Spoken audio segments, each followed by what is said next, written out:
अस्वीकरण disclaimer. इस कहानी के सभी पात्र, घटनाएं और संवाद पूर्णतः काल्पनिक हैं। इनका किसी भी वास्तविक व्यक्ति, संस्था, स्थान या घटना से कोई संबंध नहीं है। यदि किसी प्रकार की समानता प्रतीत होती है तो वह मात्र संयोग है। हेलो फ्रेंड्स, कैसे आप सभी लोग। आई होप आप सभी ठीक होंगे। माय ब्लॉग्स में आपका स्वागत है। गाइस, आज हम बात करेंगे एक सीरियल के बारे में। उस सीरियल में अभी एपिसोड में चल रहा है देवरानी वर्सेस जेठानी।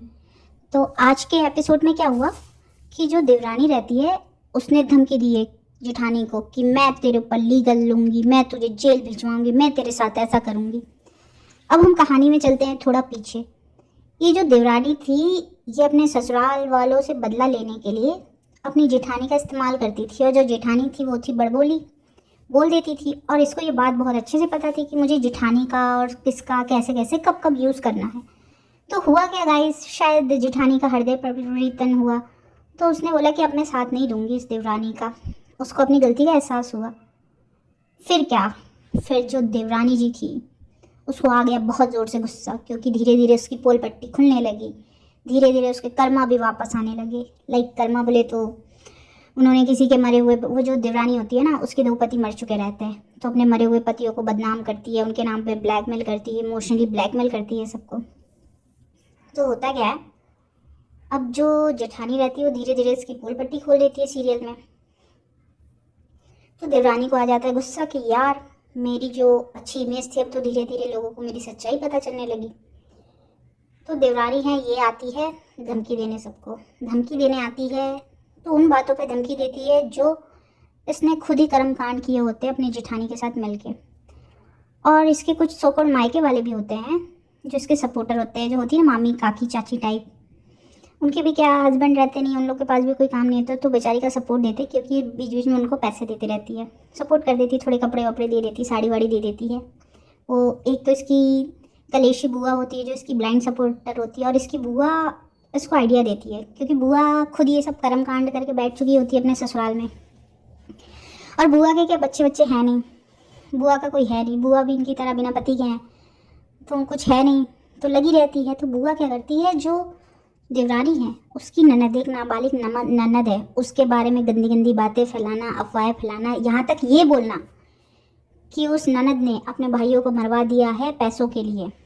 और जो देवरानी होती है, कुछ महीने पहले, हम चलते हैं एपिसोड में, कुछ पुराने एपिसोड में, जो देवरानी होती है ये पुलिस वालों को एक दिन पहुंच जाती है थाने, वहाँ से करती है लाइव, और वो रोने लगती है कि मुझे मेरा FIR नहीं लिखा गया, मेरे साथ बहुत बुरा किया गया, मेरे ससुराल वालों ने और मेरी ननद के रिश्तेदारों ने पैसे भर दिए पुलिस वालों को, पुलिस ने मुझे भगा दिया, मेरी FIR नहीं लिखी जा रही है, मेरा ससुर मेरे पे गंदी नज़र डालता है, मेरे साथ IVF से बच्चे पैदा करना चाहता है। उफ, पता नहीं क्या क्या जुल्म हो रहे थे बेचारी पे।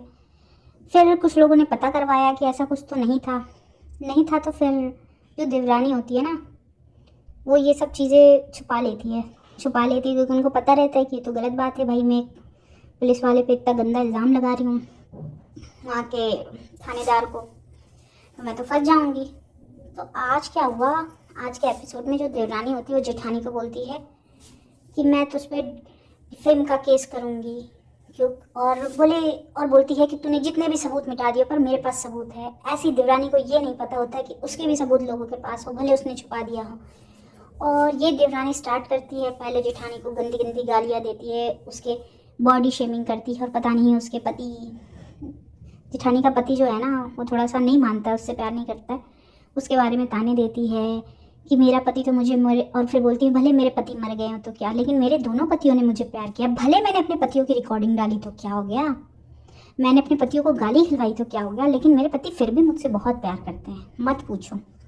और गाइज, मैं आप सभी लोग को एक मैसेज कर देना चाहूँगी इस सोशल मीडिया के थ्रू कि प्लीज़, अगर आपका सिंगल मदर हो और आपकी बेटी है तो कृपया करके किसी भी सो कॉल्ड लवर के चक्कर में ना आए, क्योंकि आप खुद ही समझो कि आपके जैसी एक या कोई बाहरी मर्द एक अधेड़ उम्र की औरत को क्यों पसंद करेगा, वो तुम्हारे थ्रू तुम्हारी बच्चियों पे गलत नज़र डालेगा। तो इसीलिए ऐसे सीरियल्स देख के इंस्पायर होने की ज़रूरत नहीं है, समाज की सच्चाई बता रही हूँ मैं। Okay guys, okay actually. और दूसरी चीज़ कि दूसरों को गलत बोलने का अधिकार उसे रहता है जो खुद गलती नहीं करता है, ठीक है। तो खुद वही गलतियां हम पास्ट में कर चुके रहते हैं और उसी गलतियों के लिए एक्चुअली हम दूसरे को लाइक दूसरे को बोलते हैं, हम दूसरे का मजाक उड़ाते हैं, तो हमारे ऊपर आती है तो हमें बहुत बुरा लग जाता है। और जो ये सीरियल में देवरानी होती है, उसकी जो कलेशी बुआ होती है, भाई कलेशी बुआ, एक बात कहना है, वो जो सीरियल का कैरेक्टर है ना कलेशी बुआ, मुझे लगता है ना कि उसे शायद खुश औरतें पसंद नहीं है, क्योंकि होता है कई बार साइकोलॉजिकल समस्याएं होती हैं इन महिलाओं के साथ कि अरे यार मेरा नहीं है ना, तो बस किसी का नहीं रहना चाहिए, इसे नहीं पसंद आता है कोई खुश रहे, कोई अच्छे कपड़े पहने, अच्छे सुहागन रहे, कोई अपने पति के साथ रहे। और ये बार बार बोलती है जो कलेशी बुआ, तो हमेशा ये बोलते रहते कि अरे जाने दे, उसको तो पति का प्यार नहीं मिला, जेठानी को, तेरी जेठानी तेरी क्या तुलना करेगी। लेकिन ये भूल जाते हैं कि वो अच्छा हो बुरा हो, जब जेठानी मरेगी तो वो अपने पति के नाम से ही मरेगी।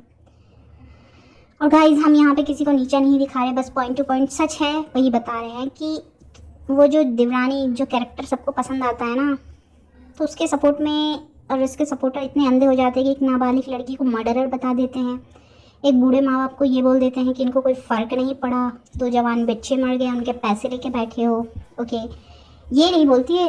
और वही जब फिर देवरानी की बात होती है, जो सो कॉल्ड देवरानी है, वो सारे फैशन करती है, तब किसी का मुंह नहीं खुलता है कि भाई तुम्हारे 2 पति चले गए, क्या इसी के लिए तुमने ससुराल वालों को बदनाम किया था, क्योंकि वहाँ ये सब करने को नहीं मिलता था।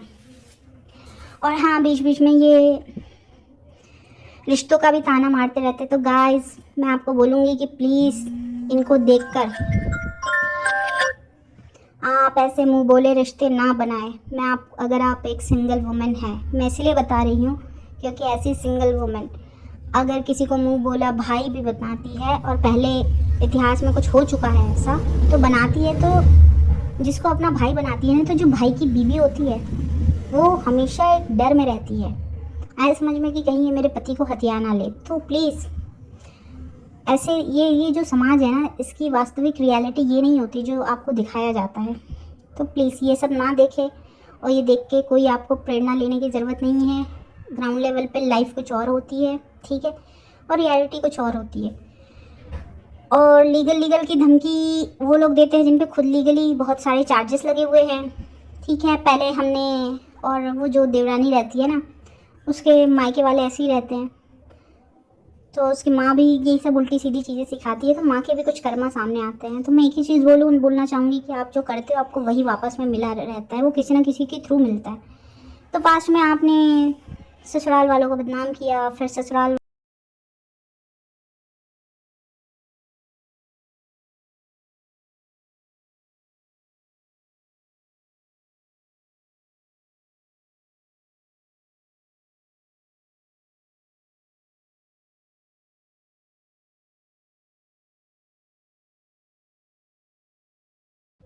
वालों ने केस कर दिया, तो फिर माफ़ी मांगने भी पहुंच गए।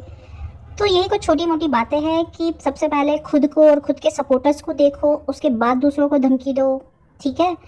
तुमने किसी की डिग्री पे उंगली उठाई, किसी के एक बुजुर्ग पिता के बारे कैरेक्टर के बारे में बोला, ये बात अलग है कि वो जो सीरियल में देवरानी रहती है उसके खुद के पिता कभी नहीं दिखते हैं। भाई इतनी जवान माँ को छोड़ के कैसे चले जाते हैं कहीं पे, और ये जो है दूसरे के पिता के बारे में बातें करती है। तो पहले अपने घर में देखना चाहिए, फिर दूसरों को बोलना चाहिए। और ये जितने भी सो कॉल्ड सपोर्टर है, और सबसे पहले तो वो जो सीरियल में है ना, वो देवरानी की लाइफ थोड़ी अच्छी हो जाएगी जब वो कलेशी बुआ की सलाह लेना बंद कर देगी, क्योंकि कलेशी बुआ नहीं चाहती है कि भाई किसी के जीवन में सुख आए, क्योंकि कलेशी बुआ के पास कोई काम धाम है नहीं, भगवान के नाम उसको नहीं अच्छे लगते हैं, और भगवान का नाम लेना अच्छा नहीं लगता है उसको तो जीवन में एक ही मकसद है कि भाई मैं दुखी हूँ तो सब दुखी रहो। चलो गाइस, फिर मिलते हैं अगले ब्लॉग में, बाय।